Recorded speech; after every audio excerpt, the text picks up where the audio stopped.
Okay, good afternoon and welcome to our first meeting of the year. It's 2026. Have a few people in the audience and hopefully a few more people watching us on our YouTube channel. The invocation tonight will be given by Councilman John Roberts, and I will lead us in respect to flags. Please rise. Let's pray. Dear Heavenly Father, we come to you tonight. We ask that you be with us as this council makes decisions tonight, that they would be not only beneficial to our community, but will be pleasing in your name. Father, as always, we ask that you be with our city staff, our employees, and our first responders, God. Be with them as they place themselves in harm's way to protect us. These things we ask in your most holy and heavenly name. Amen. Amen. I pledge allegiance to the flag of the United States of America and to the republic for which it stands, one nation, under God, indivisible, with liberty and justice for all.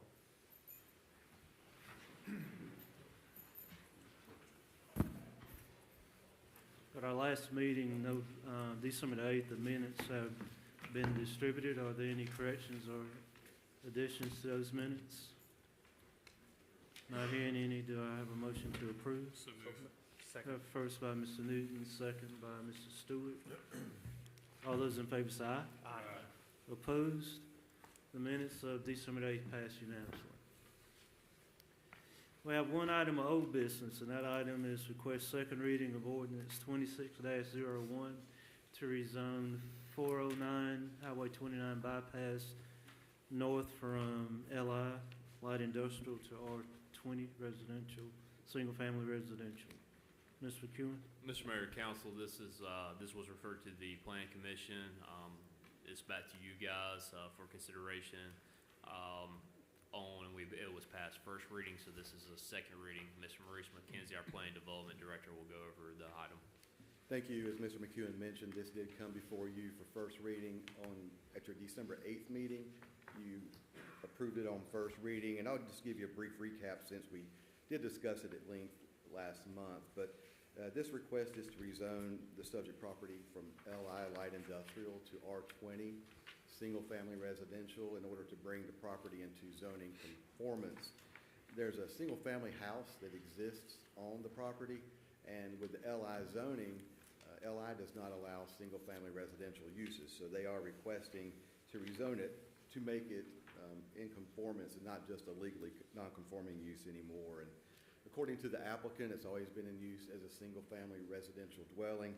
The reason for the request is that the property owner is wanting to sell the property, but they're having trouble in doing so because the property is non-conforming, and potential buyers are having difficulty securing a loan because of the non-conforming status. So by rezoning it to R20 single-family residential, it'll be back into zoning compliance. And this would be considered a downzoning, meaning that the more intensive light industrial uses would go away. It'd be more for single-family residential now if it is rezoned. And we did talk about this last month, that 29 bypass has a variety of land uses. There's different zoning classifications in the area, and there may be other properties that are non-conforming like this one. So as we continue the process of updating our zoning ordinance and zoning map, we will take a closer look at this area to make sure everything complies and also provides a good guide for future development along the corridor. But again,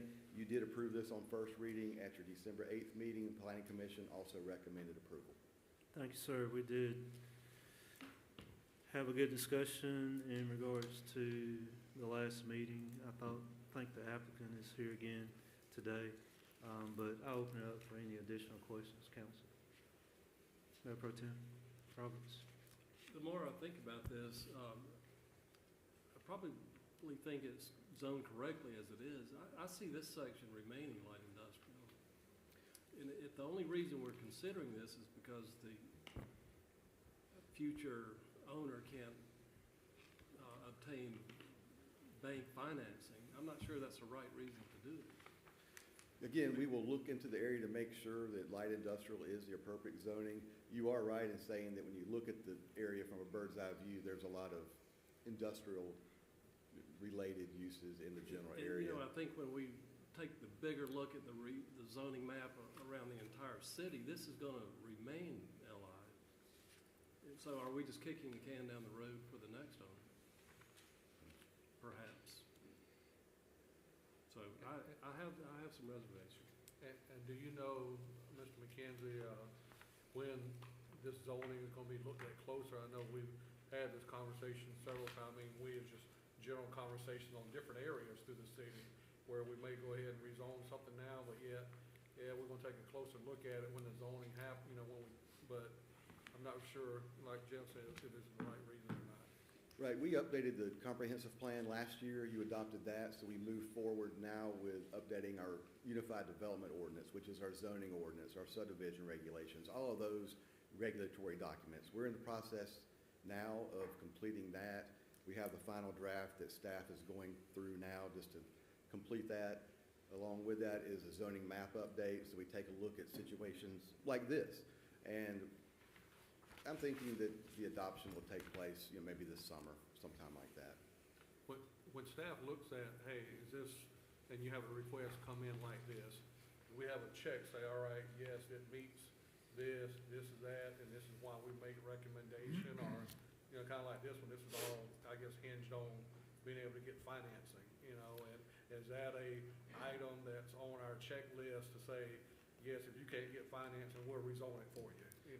We don't necessarily have a checklist like that. We look at the comprehensive plan, look at what's around it, and things like that typically. So, but to answer your question, is there a check the box, selling the property? No. Well, if I remember correctly, one of the concerns about this was there is a residential house, though, on this specific lot, correct? That's correct, and I think there's another one or two in the general area, if I'm not mistaken. So one of the issues with zoning here is we don't have a necessarily clear neighborhood character where you literally have a residential house next to what's very clearly light industrial, and unless they raise the house and put light industrial on it, both these properties are likely to stay light industrial. The area is probably light industrial, moving into some residential nearby, but this specific lot, if it stays light industrial, will basically, you'd have to totally redo the entire property, is that right? Right, yeah, right now it's a legal non-conforming use, so it could remain residential moving forward. But if it is vacated for more than 4 months, or if it's damaged by fire, for instance, by more than 50%, it reverts back to an industrial status, no more single family. Mr. Mayor. Ms. Harvey? So, Mr. McKenzie, I think I remember when we discussed this at the earlier meeting. So it's a house. Yes. And that house was there prior to any zoning. And then, because the age of the house, it was a house there, and some industrial moved around it. The city came up with zoning, did an overlay, because majority of it is industrial, but it's a house. That's right. A lot of times, this is a 1998 iteration of our zoning, and the more modern, or the first modern one, if you will, was like in the 60s. And what most likely happened and created this pattern is that a lot of times you look at the predominant use in the area, and then you lay down the zoning over it. And every now and then you have some things that are caught like this that are considered legal non-conforming, which that's what the reason for legal non-conforming uses. It gives you an opportunity to keep it as is, but again, if it goes vacant for more than 4 months, or if it is burned by fire, it has to revert back. Any other questions? I know you do have a house on the other side of it before you get to the storage unit, but, that house is, I don't know how long that house is gonna be around. It's in dire straits right now, so, whether it gets rehabbed or not, it's a brick home right there on the corner before you get to the new, I guess, the warehousing. Then you got the gas station on top of the hill up there, and then across the street you've got that other garage, and it's just, there's a lot of light industrial there, but I think these are just two houses that kind of, stick out there. You got an old warehousing parks on the back side of it, used to be a building, and you got the highway department. When you said kicking the can down the road, explain that. All right, let's say we rezone it to residential, R20. Yep. In the future, that owner tries to sell it, or if I see the trend of this area moving light industrial. I don't see it moving residential. If anything, it's moving light industrial. So I'm just saying, we're gonna see this again in the future. If this property is sold again, and it's not an issue if it's sold again as residential if we rezone it, but if it's sold again and somebody wants to put in a commercial application or light industrial application, we're gonna see it again down the road. What's that process look like if it's sold and then sold as the request is to go to some type of commercial zoning, light industrial? What does all that look like? So if somebody buys the house Then, and then 5 years from now wants to turn it into commercial, yes, they would have to come back for another zoning classification that would zone, meet what they want come back to do. in Yes, front of sir. us Yes, sir. to rezone it. But the property as it is, I'm not saying neighborhood commercial or some other commercial zoning, but to serve a light industrial purpose, you'd basically have to demolish the building on the current site. Well, Right, and then there could be lot constraints. I mean, you're talking about a half an acre piece of property. So how feasible is it to even have an industrial use on it? Unless it was part of a bigger. Unless you industrial- combined it with something, yes, sir. Right. Is this gonna be owner occupied or rental property? All I know is they're wanting to sell the property. We don't keep up with renter versus owner occupied with properties like that. You're saying you're trying to, I think that'd make it different, because then, if it's rental, it's gonna have more of a chance, I guess, to flip over instead of it being an investor owner. I mean, a homeowner living there. My understanding from the question, if I'm recalling correctly our last meeting where we did ask the owner some questions, is it was going through the probate process, and they were trying to sell it as part of the probate process because the owner had lived there, and it was really hard for any buyer to get financing now that the owner who had lived there and was an owner occupied, but I don't know if there's clarity on who would end up purchasing the property should it get rezoned. Gotcha. Any other questions before we call the vote? mainly a comment. I don't wish to do the owner any harm by not being able to sell the property. If anything, it is a downzoning, so no harm, no foul. But I still think we'll see it in the future. That's possible, I mean, true. Mr. Mayor, I don't disagree, Mr. Roberts. I certainly see because somebody can, the light industrial next door might buy it and want to expand their business and move it over there, and it'd be non-conforming. The issue I have is the homeowner owned it for 50 years, and we impose zoning on him, and he can't sell it. And I think that's an issue. Any other questions? Well, I'm not a banker, so I don't know, what the constraints would be, if you're trying to sell a piece of property from, I guess, from a light industrial to a residential. I don't know how that's looked at from a banking standpoint, but. Good. I'd entertain a motion.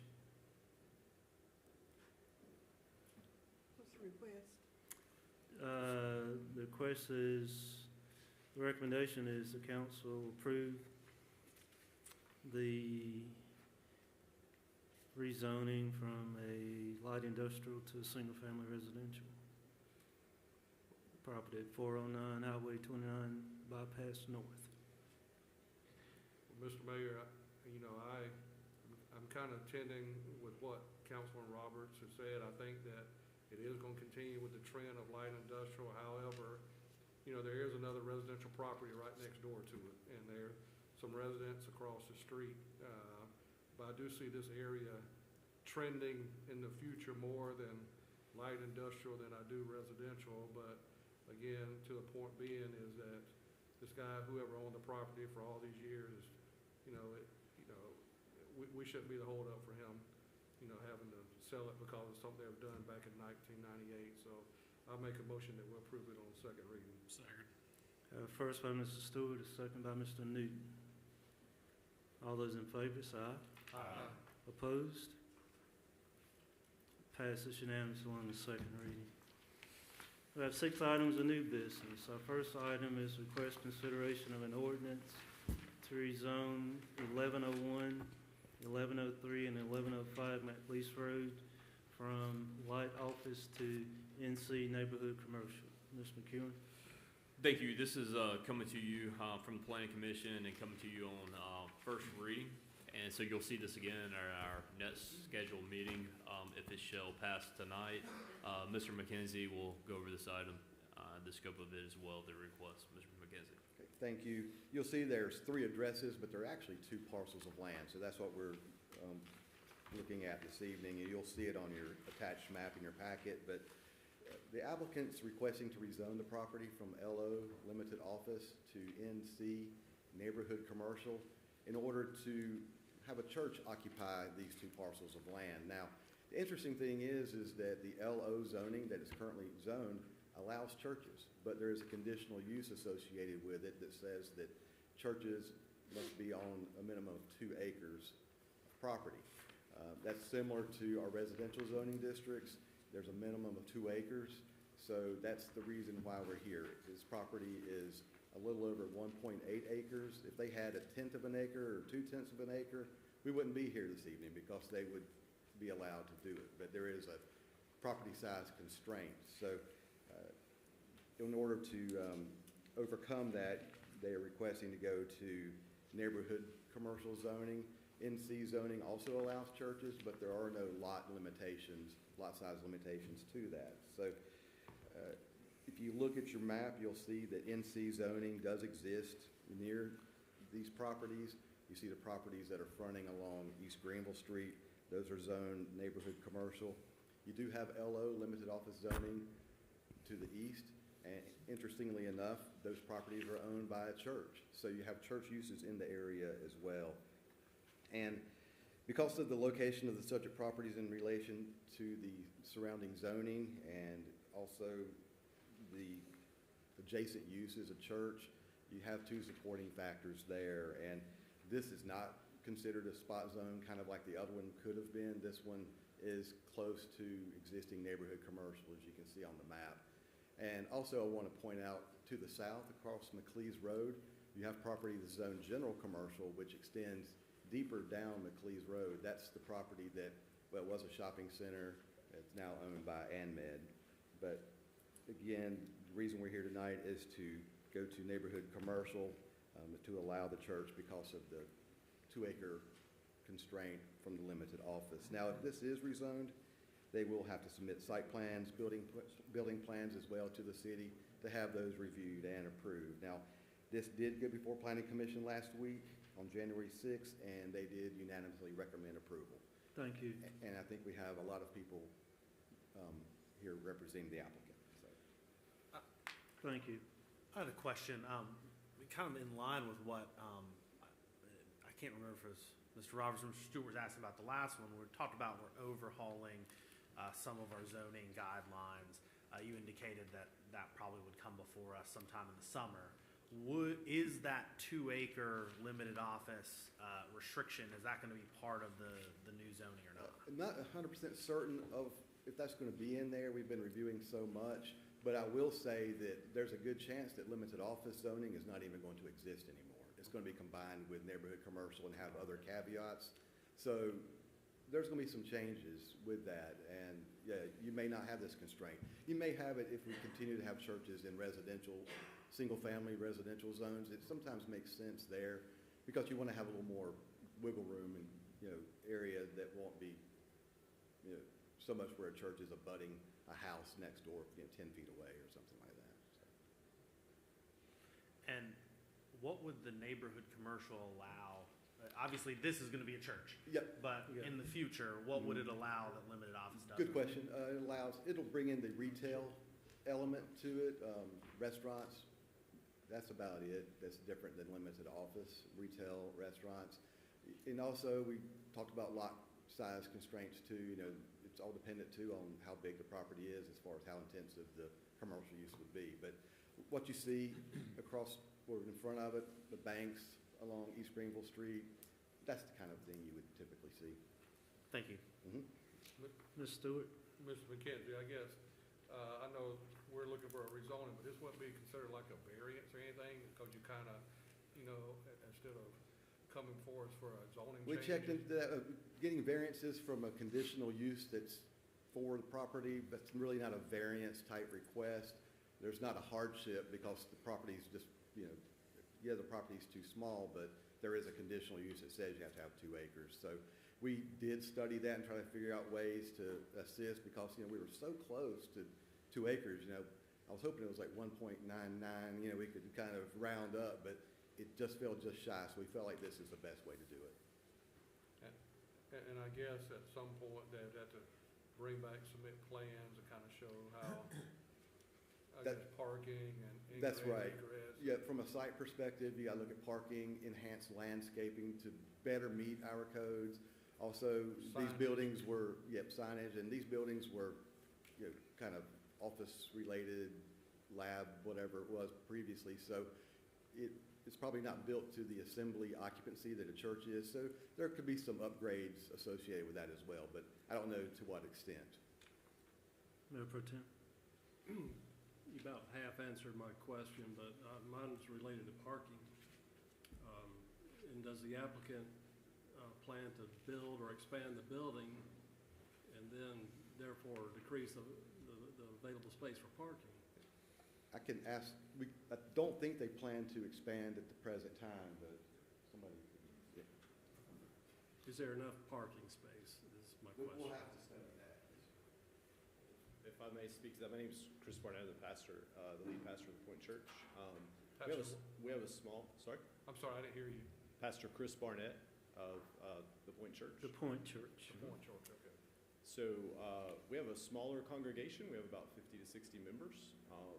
So right now, that 1.89 acres would be plenty sufficient for parking for everybody that we have currently, with really no problem whatsoever. But we do plan to grow, we do plan to grow. As to your question of growth, so the way that the facility works seems like it would work well for us. There is an office building there that, as was indicated, we'll need to do some upgrades, upfits to make sure that it fits code for an assembly. But again, because of the size of our congregation, there's not really going to be that much. So we can use that building for our current assembly needs. Then there is a warehouse-like building next door, which is kind of just a blank canvas, empty shell that we could add into. And then there's a full acre lot that could be used currently for parking, for whatever else we need. So our thoughts, if we grow, as you indicated, and as we hope God provides, is that we would utilize those buildings kind of temporarily and then potentially even tear down buildings in order to make space if we built a larger building on the other end of the property. So we're definitely thinking in terms of growth, but progressive growth over time. And you're currently in the city on Main Street? We Or had been on Main Street. Yes, the church has been around for 10 years, almost 11 years, and we were meeting on Main Street, and that property sold. And so we had been leasing from that place, and so now we're currently meeting on the AU campus at the library. Thank you. Any other questions for that? Make a motion to approve. Second. I have a first by Mr. Newton, second by Mr. John Roberts. Any further discussion? All those in favor say aye. Aye. Opposed? Passes unanimously. Thank you. Our third item of new business was request consideration to purchase handheld radios for the police department. Mr. McEwen. Mr. Mayor, it's actually the Municipal Election Commission. I'm sorry, skipped No ahead. problem. Checked it. Number 2, request consideration of reappointment to the Municipal Election Commission. Thank you. The Anderson County does coordinate our elections for us, but our legal office coordinates between the city and the Municipal Commission and Anderson County elections. Frankie McLean, our city attorney, will go over this item for the appointments. Like David said, the county elections commission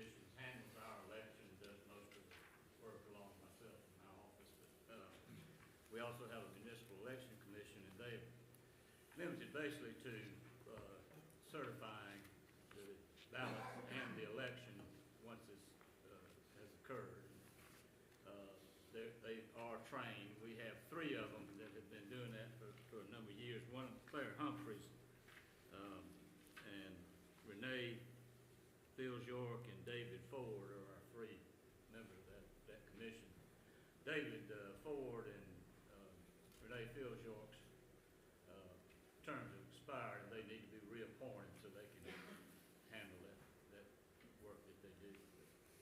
So, as our recommendation is that they be reappointed to the municipal election commission. They're willing to continue to serve? We've contacted, they're willing to continue to serve. With that, I'd make a motion, we reappoint them. I'm grateful for the work they do. It's, even though I know the county handles a lot of our stuff, you know, full and fair elections are very important for our city, and I appreciate the work they do and would move that they be reappointed. Well, Second. first, second by Mr. Horvath. Second. Oh, I'm sorry. Any further discussion? I would also like to thank them.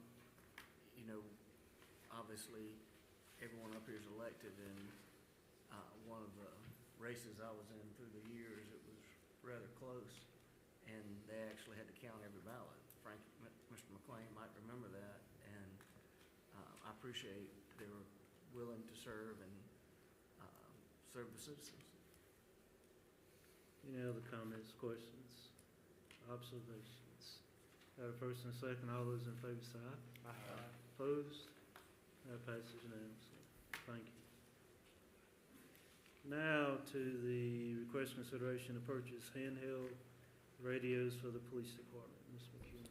Thank you. I'm going to, just for a minute as I introduce this, lump this together with the fire department and our conversation involving the advancement of technology as far as the radios, communication, both handheld and the fixed radios within the patrol units and the fire engines that we have.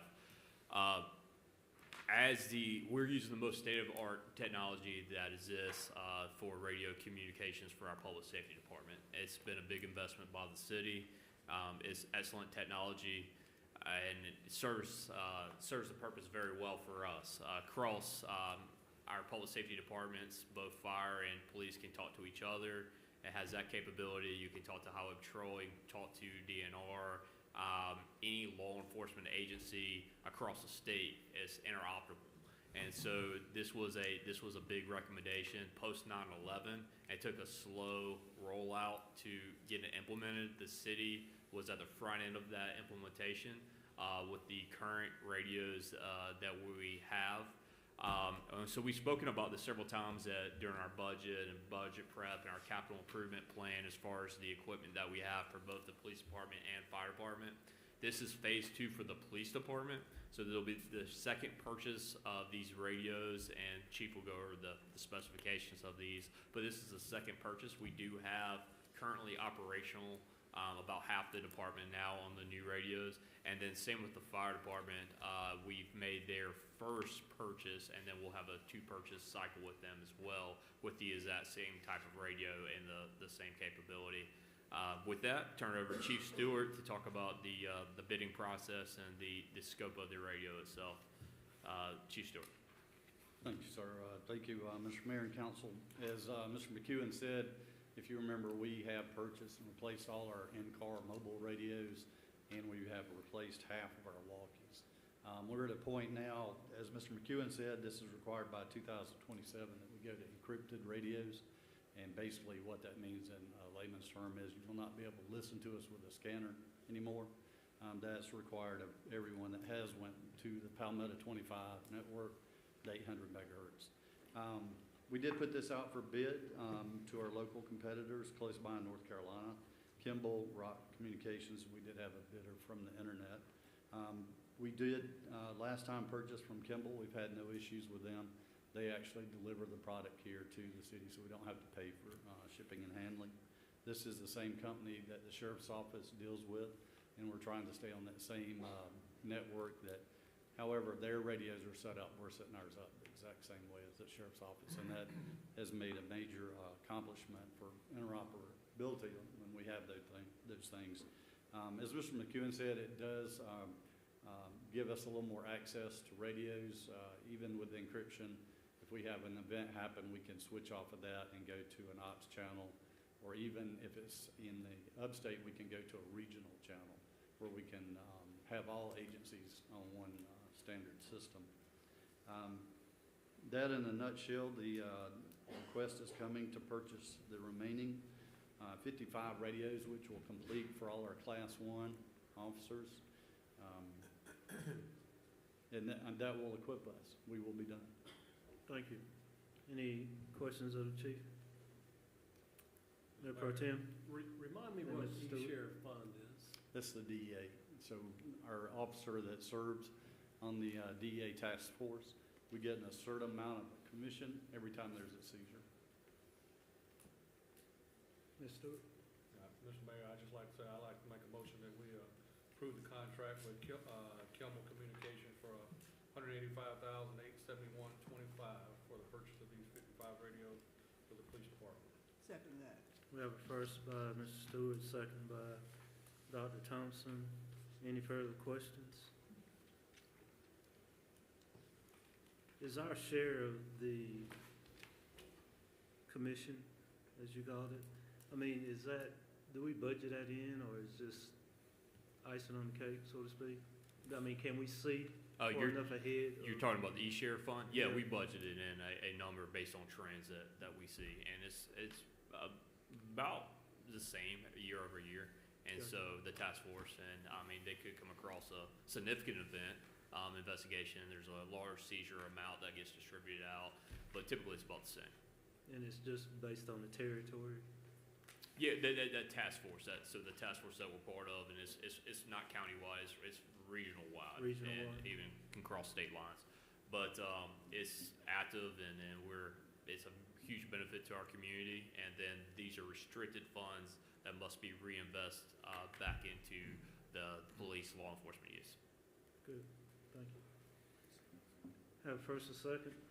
All those in favor say aye. Aye. Opposed? Passes unanimously. Thank you, Chief. Thank you. Our fourth item of new business is request consideration of approval and adoption of the Electric City Transit Policy, Title VI Plan for South Carolina Department of Transportation. Mr. McEwen?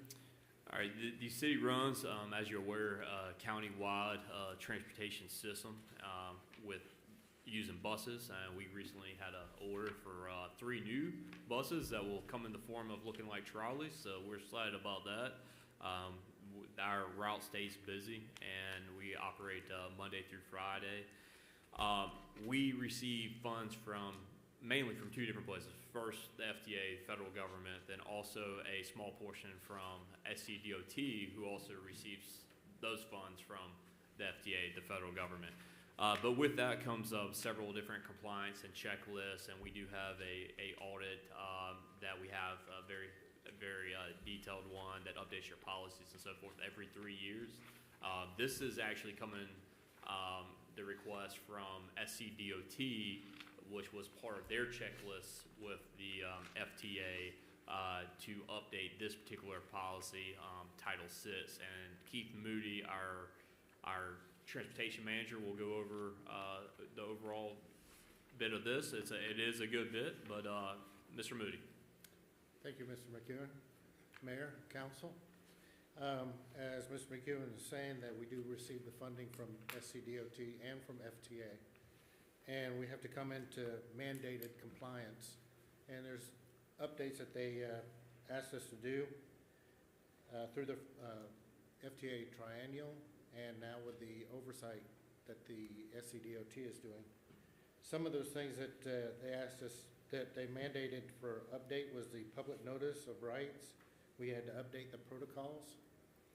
The compliance procedures, we had to refine some of the processes.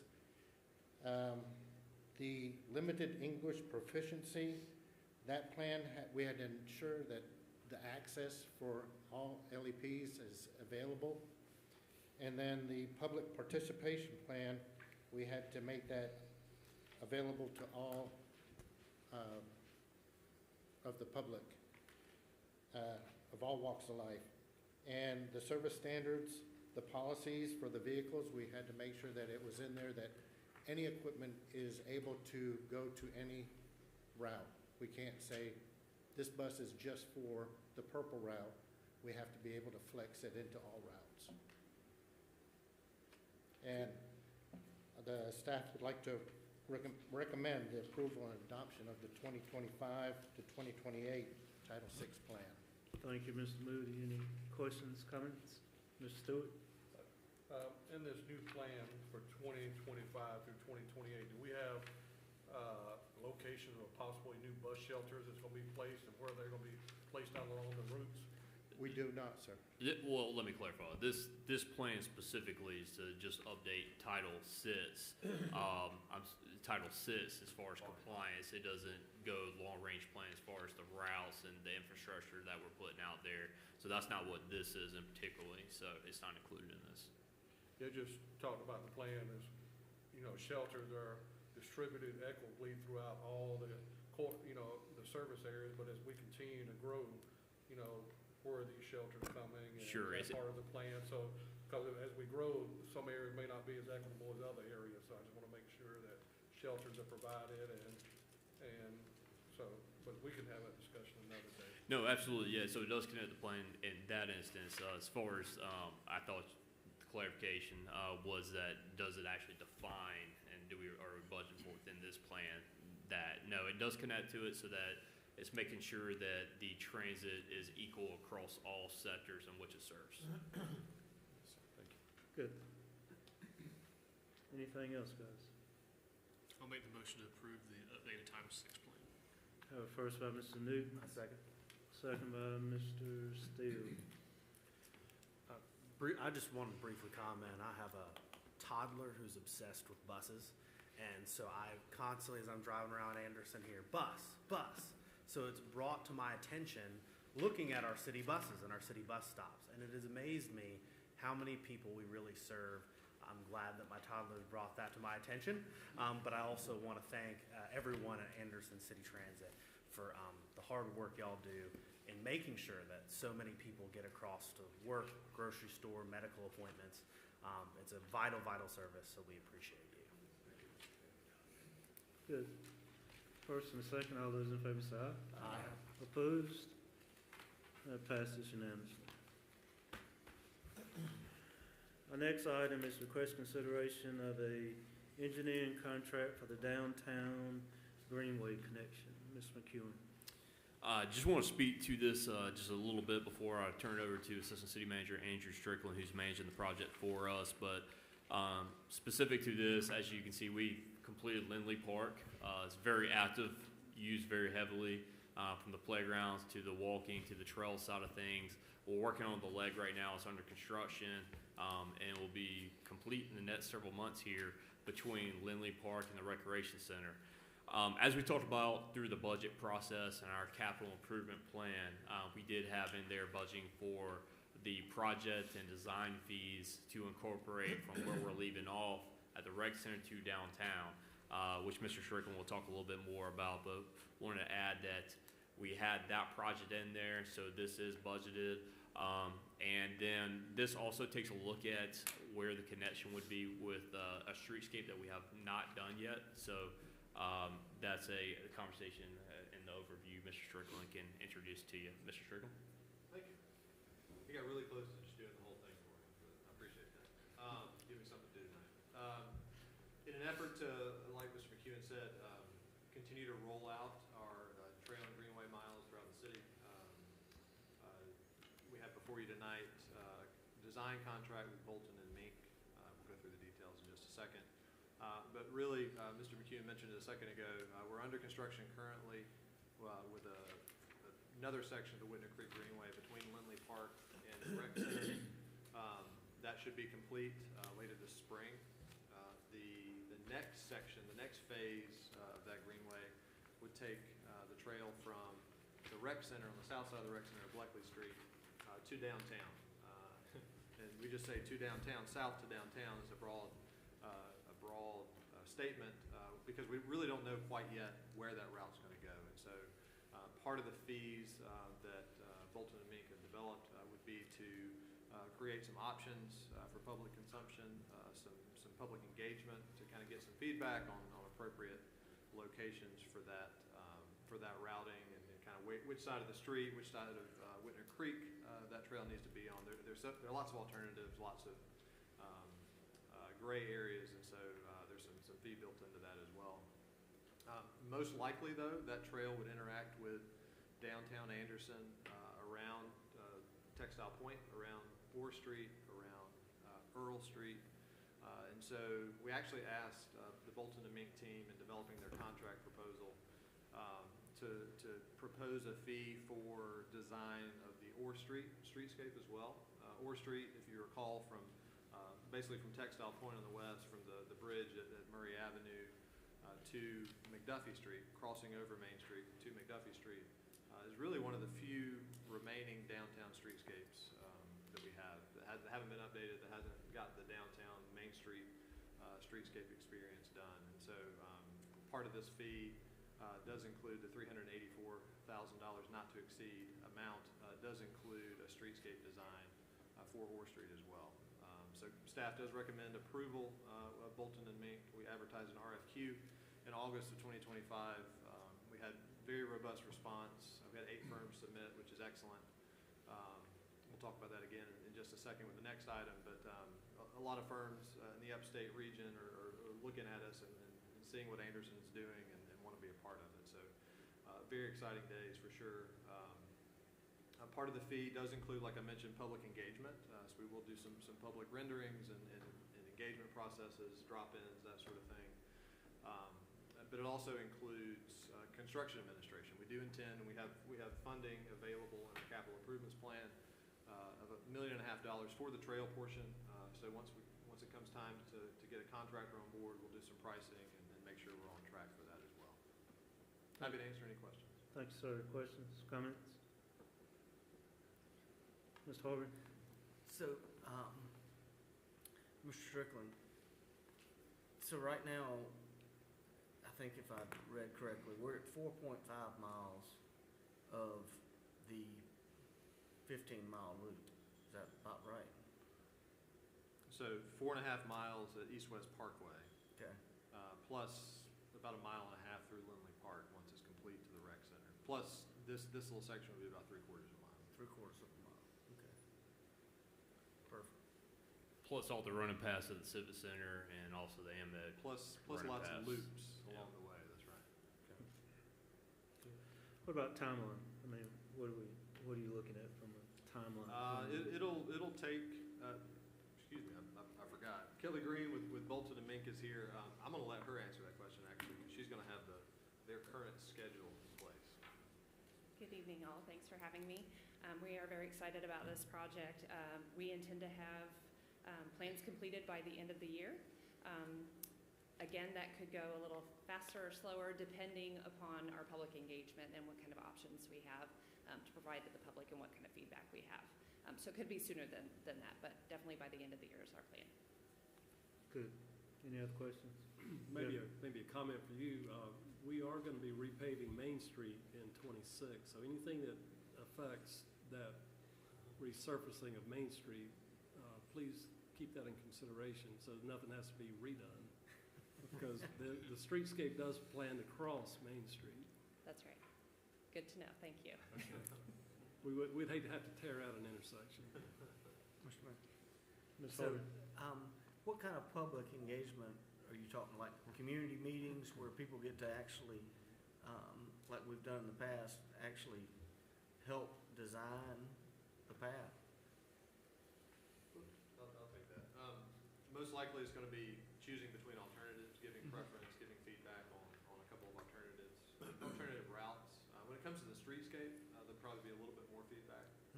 Just with our experience, there tends to be a lot more interest in streetscapes, downtown streetscapes, materials, that sort of thing. We could be surprised though.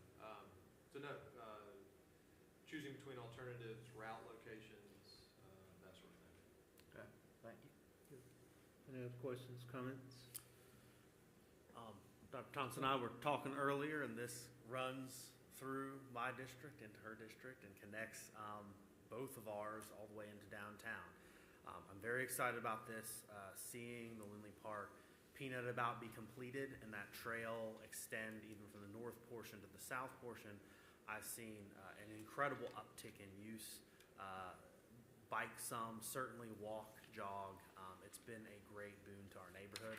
I think it's going to be a great boon to our community, period, for all of those people who live in our neighborhoods and along this trail to be able to get on a bike, walk with their families, and go all the way from that park at Lindley, all the way in and along the way to downtown. And for those who live downtown, to have a new, safe pedestrian and bike specific path that will lead up to the amenities at Lindley Park as well. And I'm excited to see this next phase as part of our connectivity plan. I think it shows the city's commitment to connectivity, and I'm personally really, really excited about the opportunity for huge swaths of our community now to be able to have a different way other than just hopping in their car and getting to our downtown business district, hopefully to eat and drink and spend their money, and that's going to be a good thing for everyone involved. So with that, I would move that we approve this request. First by Mr. Steele, second by Dr. Thompson. Any further questions, comments? Speaking of the trail, there are some people that are already breaking the rules and on the trails before they've been opened, but that's okay. That's okay. They can enjoy it. Yeah. We're glad they are. I'm sure we're all shocked by that. All those in favor say aye. Aye. Opposed? It passes unanimously. That's it. Our last item is request consideration of an architectural service contract for Fire Station 4. Ms. McEwen? The plans for Fire Station 4, as far as expanding our public safety infrastructure on the fire and rescue side, have been for a long time coming. For 10 years, we've been working to move towards a Station 4 on the northern end from the city. We have a heavy commercial area up Clemson Boulevard after you go north past Fire Station 2. We saw the need, and as that area continues to grow and the commercial continues to replenish itself, we had the Kmart site flip over, completely being reinvested in, and the commercial continues to come into the area. It's a great sector of our city as far as the economics. It is quite a stretch for Station 2 to get to that northern end when there's traffic. We are ISO 1, so we're in the top 10% of all fire departments in the country, and it's the highest ranking that you can have for a fire station, rather a fire department. With that, and being a Class 1, you have to proactively anticipate your future needs, and that's what we've been doing for Station 4 as far as our response, the different distances, for the different rescue companies to respond to and where they're responding from, and Station 4 was identified. Through that process, we ultimately purchased property for Station 4 in October of 2024, and been moving forward with plans to get to where we are today, to recommend a architectural services agreement to you. With that, Mr. Strickland led our committee for the request for qualifications process for you, and he'll go through the recommendation, the process and the recommendation, and for your consideration, Mr. Strickland. Thank you, Mr. McEwen. Mayor and council, you have before you a request to authorize and award the design contract for Station 4. In October 2025, a combination of city administration staff, engineering staff, and fire personnel advertised an RFQ, evaluated and interviewed firms. I mentioned with the previous item that we had 8 submittals for that item, for that request. We had 9 submittals for the Fire Station 4 design. So again, robust interest in being a part of the city of Anderson's growth and kind of re-envisioning. And so at the end of that process, we are pleased to recommend Craig Dalton Davis, PBK, to this effort. They come with robust design experience, both institutional, the civic institutional, but also PBK side and Craig Dalton Davis side, a lot of fire design experience very much looking forward to working with them on this very important project. The goal of this design process is to design, we've said it a couple times tonight in the work session and prior, a generational fire station building that we can renovate in 100 years, that the interior and exterior design is still functional, is still appropriate for our community, and that it will last the test of time. So very much looking forward to this. We have John Hanson, principal of Craig Alden Davis, here with us tonight. If you'd like to ask any questions of him, I'm sure he'd be happy to answer them. Staff does recommend this lump sum award in the amount of $702,000. Design would be complete in the fall of this year, so fall of 2026. Construction would start hot on the heels of that completion with about a 12 to we'll call it 16-month construction period.